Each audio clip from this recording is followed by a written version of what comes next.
Now, here's the next one. Life is worthwhile if you care. It's worthwhile if you learn, it's worthwhile if you try, it's worthwhile if you stay, and it's worthwhile if you care. And I wrote this little phrase that I gave in these talks to service clubs. Here's what I said. If you care at all, you'll get some results. If you care enough, you could get incredible results. If you care at all, you'll get some. But if you care enough, you can get unbelievable results. So the key, I'm sure, of people who spend this kind of money and this kind of time searching for ideas for the future, you are the people who would do that. Not just to care at all, but to care enough. To care enough to make a difference, to care enough to turn somebody around, to care enough to start a new enterprise, to care enough to change it all, to care enough to be the highest producer, to care enough to set some records, to care enough to win. Okay.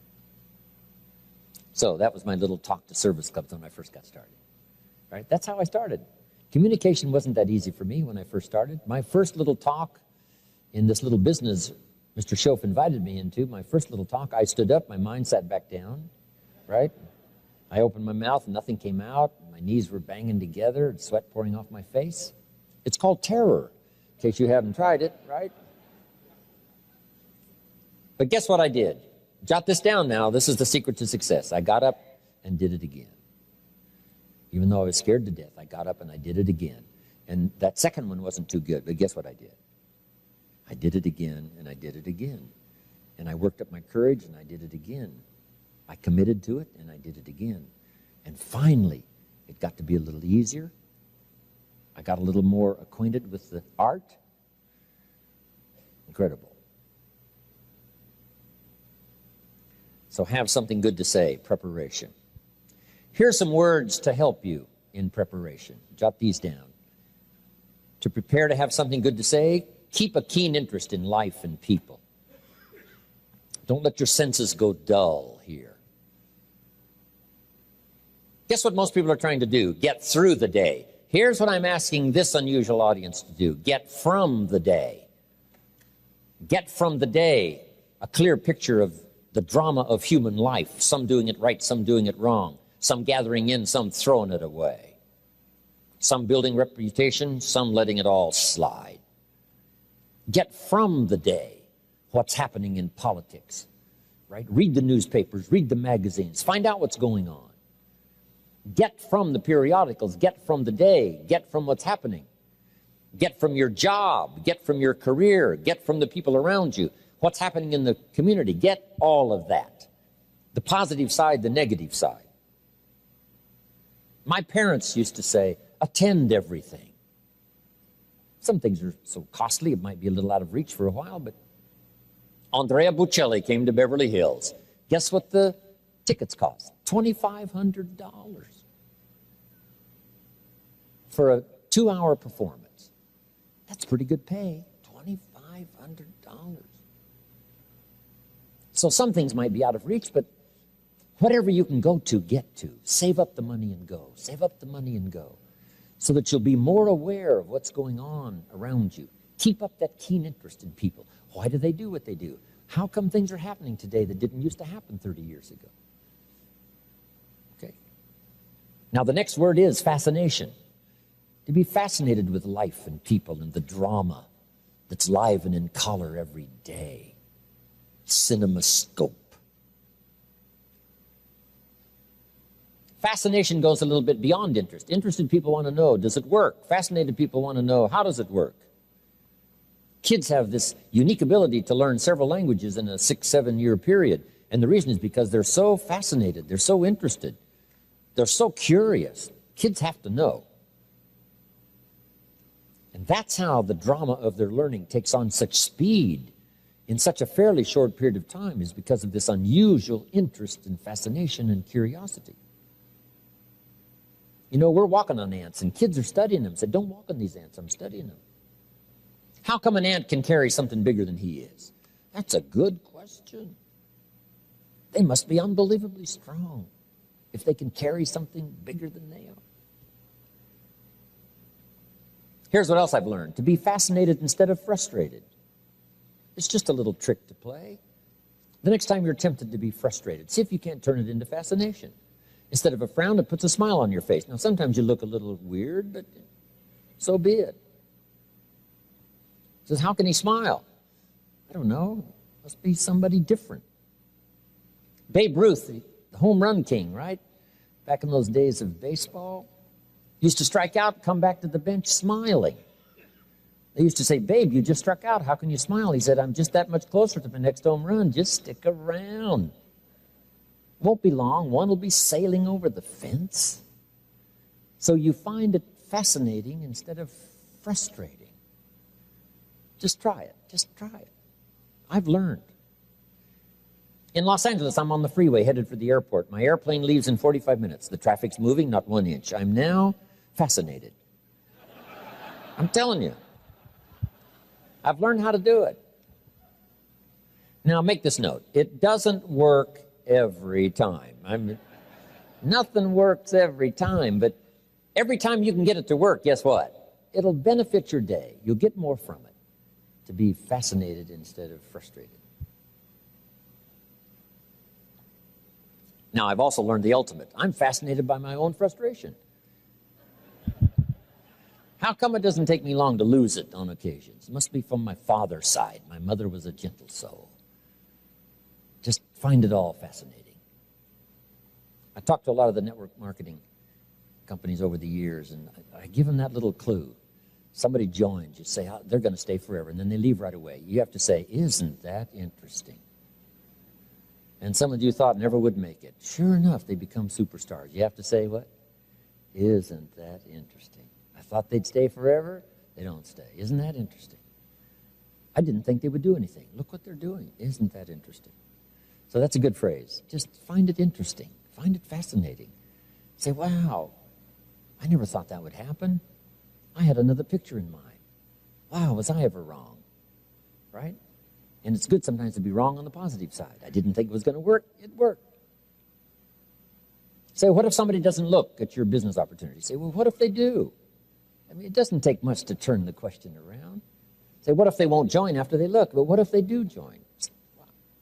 What if they join and don't stay? I got a better question. What if they do stay? What if they quit after 3 months? I got a better question. What if they stay after 3 months? So sometimes little tricks here that you can play just to give yourself a different look, because somebody could either stay or leave, and wouldn't it be better to assume that they would stay, and then if they leave, say, isn't that interesting? I've learned to do that with myself. Wow, look what I did. Isn't that interesting? Wow. I thought I was going to behave better, but wow, I lost it. Isn't that interesting? I thought, sure, that wasn't going to bother me. Sure enough, I thought I had a handle on this. Looks like I got some work to do, right? You just find yourself fascinating and interesting as you journey through life. So give yourself a chance, okay? Now, here's the next word that's very important if you want to be a good communicator, and that's sensitivity. Sensitive to someone's drama, someone's trouble, difficulty. As you contemplate your own, now you can be sensitive to someone else. And there's no better way to be helpful than if you do your best to try to understand.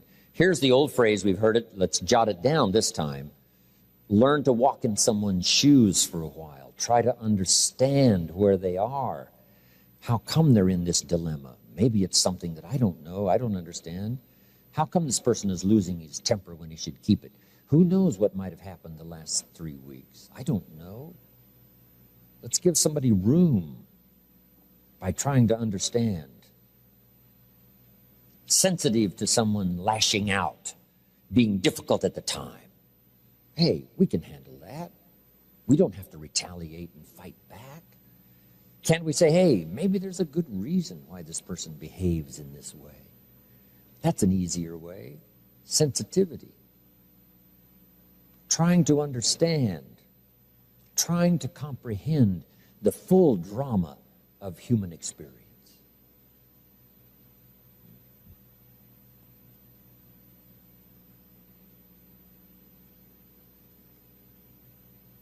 Trying to understand the necessity of war We've been through quite a century, the 20th century, a bloody century. We're all hoping that the 21st century will not have such tragedy as World War II, World War I, Korean War, Vietnam War, and the decade and the century before, the Civil War. Surely we've had enough of war. Surely we can settle things by reasoning together rather than resorting to conflict. But being sensitive to someone else's point of view, being sensitive to someone else's, the reason they think like they think, the reason they do what they do, let's see if we can't get behind the scene and try to figure that out. One of the greatest phrases in all the Bible said, "Blessed are the peacemakers."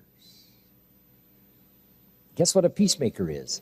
Someone that we hope is around when the conflict could be resolved. Someone who understands both sides and brings them together. Say, I know you've got some animosity and I know you've got some, but now that you've fought and it's, that's not going to settle it. Couldn't we get together and reason this whole thing out? So in times of conflict, we look for a peacemaker. And the peacemaker has to understand both sides of the issue. Say, I understand your dilemma, and I can see where you're coming from. And I can understand why you would say what you said back then, and you said what you said, but hey, isn't there a better way? Couldn't we find a better way to settle it all? And that's what we're looking for. Parents have to learn to be peacemakers when there's two sides to the issue. And maybe neither one is that far wrong, but to try to settle it. And in order to do that, we have to understand both sides. We have to understand the feelings on both sides. And that kind of sensitivity now gives us a wonderful opportunity to grow so that we can communicate and our words will be meaningful when the test comes and the drama comes and the time comes to step up and speak, or to sit down and speak, or to be quiet and speak, or to be loud and speak. Whatever that might call for, we'll be prepared if we do have a genuine understanding. How come in Northern Ireland the Protestants and the Catholics can't get along? I mean, why fight over religion? Someone says, well, mine's important. Well, sure. The other one says, hey, you don't know how important mine is. And we say, finally, look, even though we disagree, couldn't we agree to disagree, but not kill each other? But unless you really know the conflict and the depths of the conflict and the roots of the conflict, and how far back it goes and the animosity on both sides, I'm telling you, it is real strategy to try to keep things in balance and keep the ship from sinking and try to resolve the conflict. But it calls on the greatest of communication. So jot this word down. It's a very important word in political circles, diplomacy. Diplomacy is having this sensitivity to the wider range of why people do what they do and why the conflict occurs, and then come up with an answer. Diplomacy. Big D, diplomacy. Not start another war, not start another conflict, but try to settle it to the best of your ability using the best art of diplomacy. Next, to have something good to say, you've got to have working knowledge. This is where your journal comes in. This is where gathering ideas comes in. This is where the notes you're taking this weekend come in. This is going to serve for you an incredibly good resource to go back, study, review, and pick up all these ideas that can be useful to you when you get ready to talk, when you get ready to speak, when you get ready to train, when you get ready to conduct a seminar, a lecture, or family council. You'll have something good to say. So don't be lazy in language. Don't be lazy in gathering up ideas. I know it's hard work, but it's work that pays off so immensely. So that's number one. To achieve good communication, have something good to say. Now we've got to move on. Here's number two. Now you've got to say it well. Just because you know something and have plenty to say, now it's very important how you say it. Here's what we teach in sales. It's not so important what you say as how you say it, how you deliver the message. Key phrase, the manner in which you talk about the matter. Sometimes it's the manner that wins the day, not just the matter, but the manner.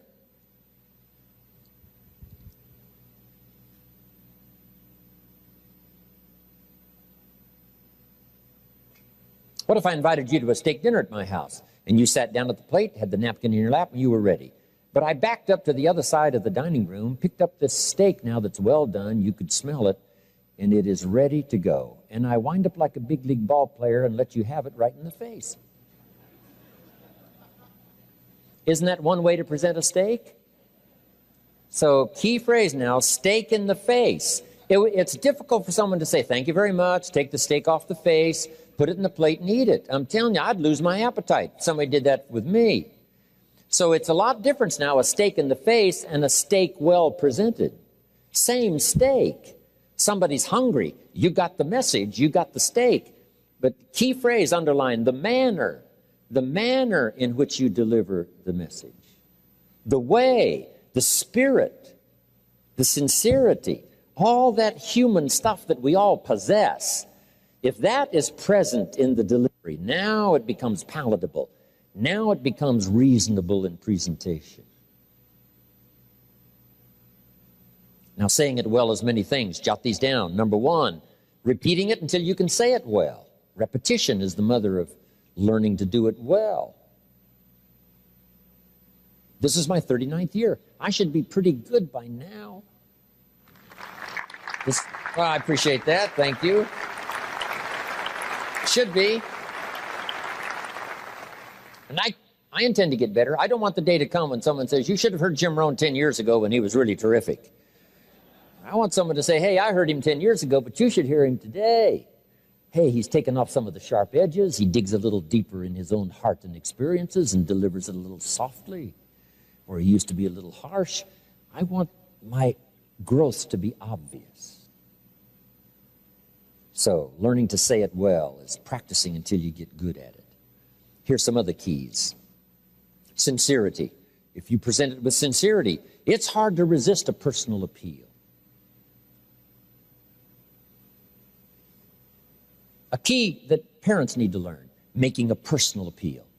Don't just say it's this way or the highway. Say, no, make a heartfelt personal appeal. I'm telling you, it's difficult for any of us to turn down a heartfelt, sincere personal appeal.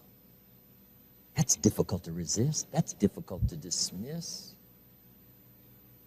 Somebody coming on to beat you up and, create cruelty with their language, that's easy to dismiss. Not a personal appeal. Here's a few other things on saying it well. Brevity. Now, the better you get, probably the less words you need to say what you want to say.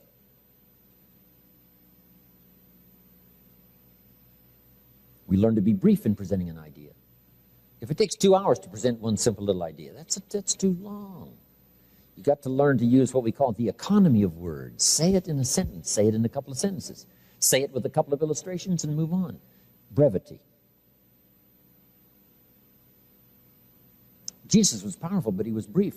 To put his 12 disciples together, he wandered around the countryside. Every once in a while, he'd say, you, follow me. See, that's short. I mean, that's brief. This is no 1 hour sermon harangue. No. A simple invitation, you, follow me.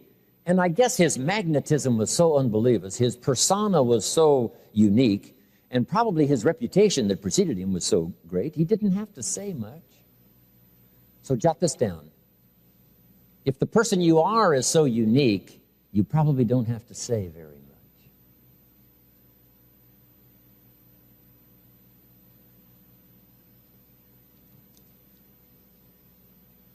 Now, one of the ways to learn to be brief is to talk to kids, because they don't have long to listen.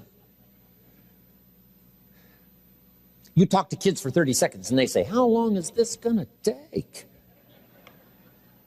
I mean, they got games to play. They got places to go. I mean, they can't hang around for an hour and listen to some long discourse. So, brevity. Now, here's a couple of other things. Style. Try to develop your style. But here's one of the ways now to develop your style. Be a student of style. Some people that learn to speak up a little stronger. You say, hey, I need to learn to do that. Speak up a little stronger because I see how effective it is. Not just to be loud, but just to be a little stronger in your presentation. Maybe learn to express with your face, right? Open up your eyes and express a little more on the outside what's on the inside.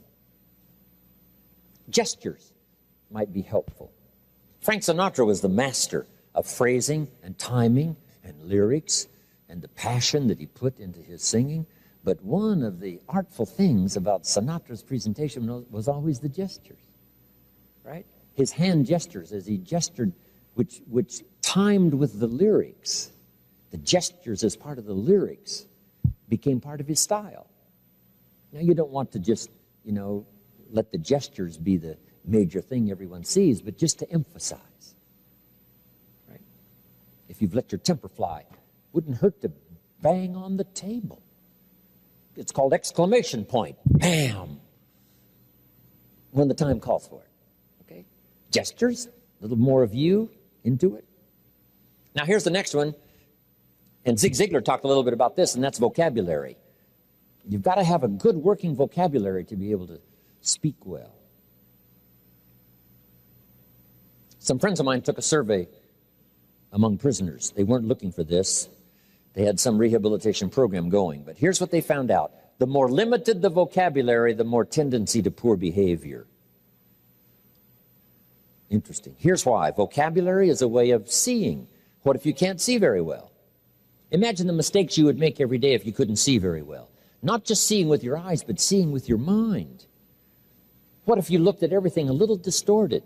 Then you tried to make decisions during the day, where to go and what to do and what to restrain and what to let go. And if you made those mistakes every day, can you imagine how small a world you must have to live in by making such horrendous mistakes every day? And the reason why people make so many mistakes every day, especially sometimes in those early years, is because they can't see very well. What if you could only see the world through this little tiny hole? And somebody would describe the world as like this, and you say, no, the world is like this. You say, no, that's crazy. The world is like this. How come they think it's like this? It's because that's all they can see. They can't see expanded opportunity. They can't see the promise of the future. They can't see the hope for tomorrow. Their world is so small. Part of it is lack of exposure. Part of it is lack of association. But part of it is a limited vocabulary. Limited tools with which to see. Here's the next one. Limited tools with which to express. And if you can't express very well what's going on in your head, let alone your heart, you can imagine the mistakes you make. You can imagine the narrow, small world you live in. Finally, you only need a place 8 by 10 to live, because your world is so small from lack of sight. So keep working on your vocabulary. Next, in saying it well, don't fail to say it, because you need the practice.